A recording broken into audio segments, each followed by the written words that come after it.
The music isn't up there in the tower. The music is the phenomenon of the people playing frisbee, having fun with each other, or whatever, and listening to the carillon, appreciating it. While another person is walking their dog and they sit because the carillon music is so beautiful and they want to listen to it. And the carillon experience isn't complete without what's going on around it, because that's integral to it, to that carillon. The University of Rochester Hopeman Memorial Carillon is a unique instrument that cannot be replicated by a recording because you can't possibly record the reality of what's happening all around it. But because the bells are playing so much, we also think about that sound as part of our daily lives. The chime was put in when Rushdie's Tower was built in 1930. And for the first 15 or more years was played by John Slater, who was a professor of English. Although apparently there was quite a large repertoire of songs that were set up to be played on the chimes at the time, something like 800 songs, which for sort of 17 bells is pretty amazing. But they would have concerts pretty much every Friday, and you can see it listed in the Campus Times as to what was going to be played and when the concert was going to be. But it really does seem always to have been Professor Slater, who was a professor in the English department. He was chair of the English department for many years. And then at some point in there, they organized a student group to play it. That was the Bellman Society. And it was a student association group funded and all. And that lasted, well, that was still going in 1971, and that's what I joined. And then we heard the following year that they were going to replace the chime with carillon. So when I came to the university, one day I was walking on the main campus and heard bells from the tower, and at that time there was a student organization called the Bellman Society. They were just starting to let women into that organization at the time, sort of fun. But anyway, the Bellman, it was a club, and we had to go through an interview process. But eventually, when we were accepted in, we were given keys and allowed to go up as pairs into the tower and play the 19-bell chime. So you'll see in the history of the chime that it was very large bells at the tower. And it was played by a little keyboard instrument that looked like about an octave and a half piano. So very easy to play. We would just go up into the tower and we could play Beatles tunes really easily, or anything else that struck our fancy that was fair game for the campus. Obviously, we had some hard times trying to play some rock music, and people sort of thought it was fun to listen to that. And the chime was played every weekday from noon to 12:15. So after you got your education, which consisted of here is the keyboard, um, you got assigned a time slot, and you worked up whatever you wanted to play on a piano somewhere, and then took it upstairs and played it. But the way we played it was we would push down the key on the keyboard, and then there was an electronic synapse that went up to the bell, each one of the bells, and struck the hammer. So it was that system that was degrading over time that caused the U of R to have to think that they were going to have to put in a new system of some sort. And I guess during the 71, 72 time period, there was a study being made that I wasn't a part of about what should they do to replace it, and it was during that time period that it was decided to replace it with the 50-bell carillon. And the dedication concert then was at the beginning of December in 1973. So the Bell Foundry was from Holland, and they brought up carillonneur over to test the instrument and to play the first concert. The dedication recital was a huge university event. There were, tents on the quad and parties and a huge dinner. And this invited carillonneur from Holland, who was famous. well, I mean, it wasn't famous to any of the people who were there. He was just famous to us. But and so it sort of started with a splash. It was snowing, which was sort of typical, but When they recorded the dedication concert for the Carillon in 1973, it was December and the weather was not good, and so you hear that on the tape. And so, particularly, I think with the chimes or the Carillon, you really are getting a very live recording.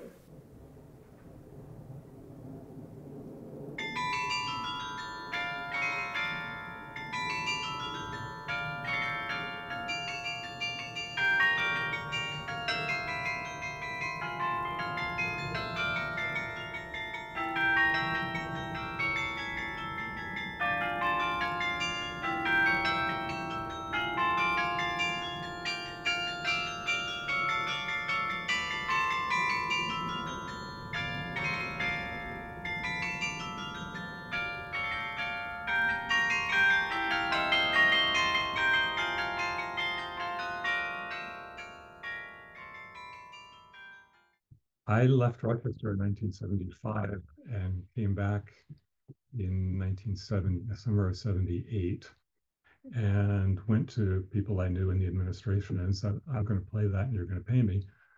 And they said, okay, maybe, yeah, why don't, yeah, we'll do that. And so for the next 11 years, through the end of 1989, I was the university carillonist. And we started the summer recital series then. And that was really how we got known in the bigger community, I mean, the city, because we got a fair amount of publicity in the papers and things. And so people came to some of the concerts. We even had a cookbook, a picnic cookbook. So how did it change? I don't know. That's through those years. Some years I had a whole bunch of students who were interested, and some years I had hardly any. And you just work with what you have. Um, after I left, I really have no idea what happened, and then I really completely lost touch until Doris turned up one day and said, "I'm doing this," and she has really been what has made the program grow, as far as I can tell. And I'm sure she's excited more people about making that happen than anybody ever did before, and that's great. During the summer of '73, the Carillon was put in, and I had no idea about that instrument until I was invited in the 40th anniversary of the Carillon in 2012 to come to a luncheon that Doris Amon had set up for all the ex-bellmen in the area that wanted to come and listen to a presentation about the history of the Carillon. And at that time, Alyssa Mead had put together a nice display in the library, in which was the little keyboard instrument that we used to play on, and a bunch of other pictures, etc., showing us up in the tower playing. And at the very end of that luncheon and presentation, we were able to go up into the Carillon, and Doris allowed us to hit a few notes. And I thought to myself, this would be really fun to try to learn this, because again, quite a bit different. It's a manual instrument that requires a lot of technique, as opposed to the old chime instrument where all I had to do was just use a single finger. Anybody who knew anything about piano could play that without any problem at all.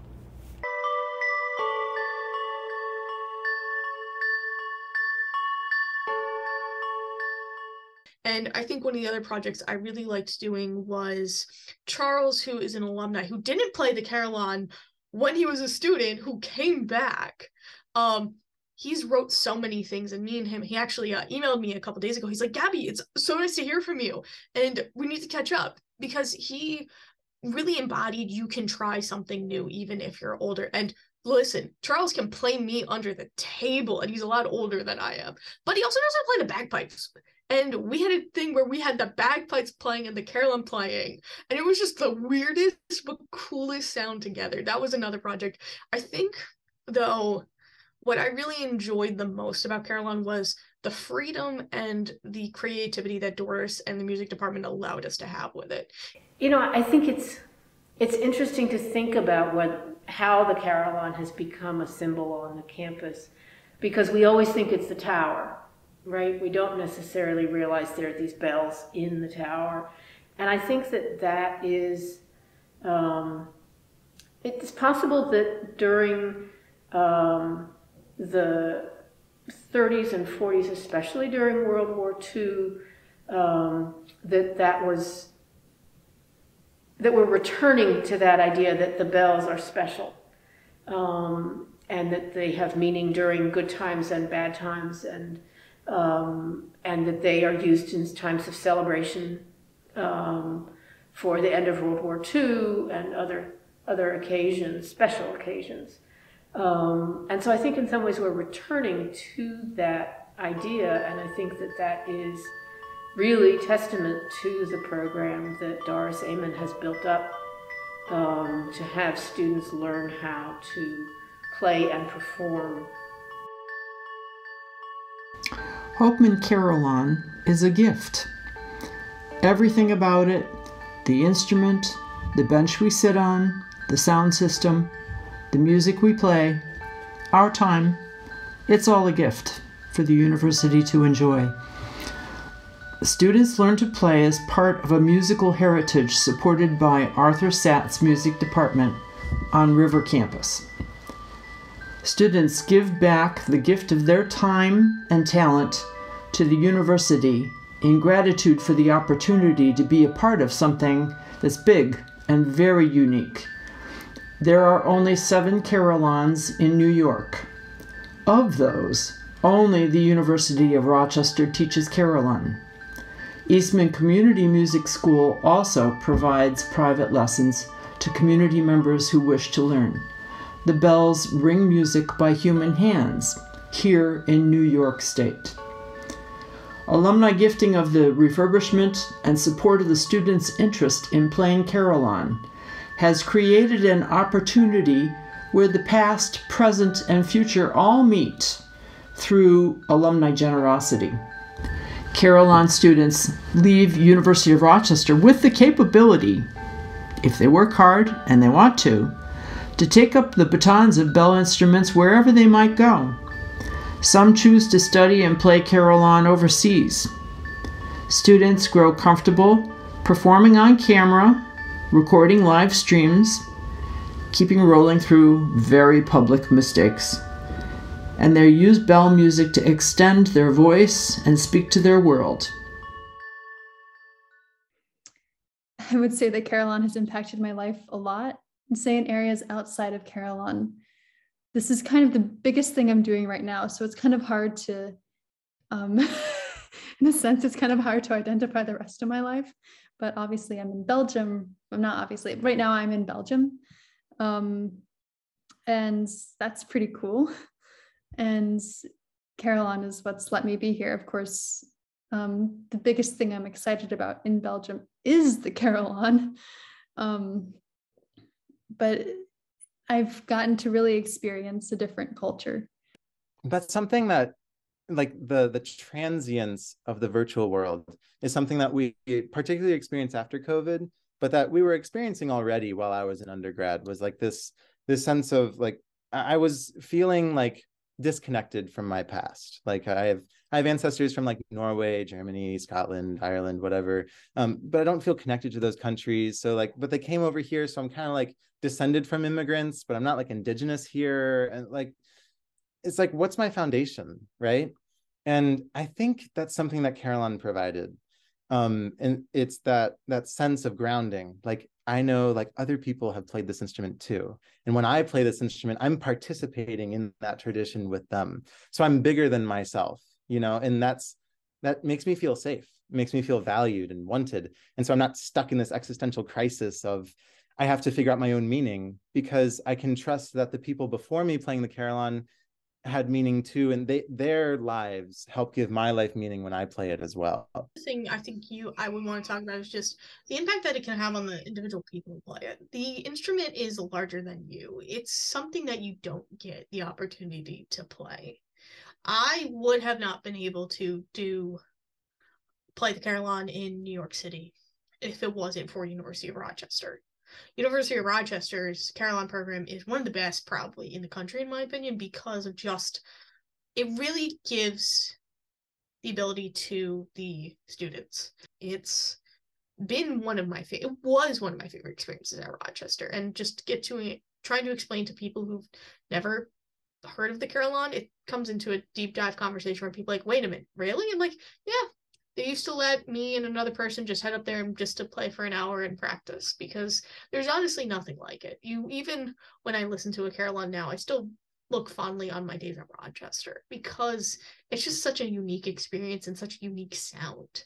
You really can't get anything like that. Like, even though I've played piano and clarinet for years, the overtones and the just majestic of the Carillon, you don't get it anywhere else, specifically Rochester's Carillon. It's quite beautiful, and I really love it. The question also as to what about the Carillon is interesting to me, what creates positive vibrations in myself. I think it's I have quite a few wow moments when I'm just listening to the density of the sound that's being made by bells that have been struck over time. As I said, the thing that's unique about the Carillon is that I can be playing something in measure 2. The notes in measure 2 are still the sound of those notes is still being affected by the sound that had been created in measure 1. You're having this, again, I call it a horizontal musical experience as opposed to just a vertical chord experience. It's and because the reverberations change over time, depending upon which bells have been struck, the music is just constantly changing in a way that you get from no other instrument in my experience. And to when everything sort of lines up and you have complete synchronicity with the sounds that have been created over a multi-second time period, that's what sort of reverbs inside me, and that makes the instrument so cool. And it's possible that because I work with Doris, and because we'll do the presentations here sometimes, and because I'm attuned to listening for the bells, that I feel a great connection with them. And so, as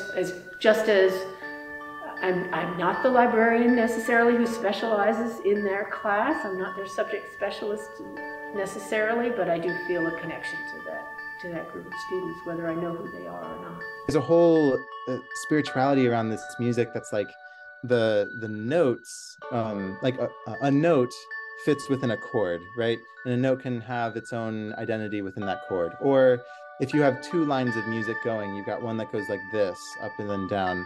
And then you have another line of music that goes like that, counterpoint, and then they do that. And like that expresses a relationship. And that relationship can also be a reflection of a real relationship. So I just wrote a piece, a meditation piece, that was reflecting on different relationships that I have in community. And like, I'm one of the lines going, and then the other person's another line. And so like, at one point I was thinking like, we're walking along. So I wrote parallel thirds going up. But then the top one went, it went da da da da dum. So it skipped up from the scale, while the other one just kept going up the scale. And so it was like I went ahead and did something really creative, but then I came right back. And so then we're still walking along, and we're still in harmony the whole time. So we can have these different identities, but still coexist.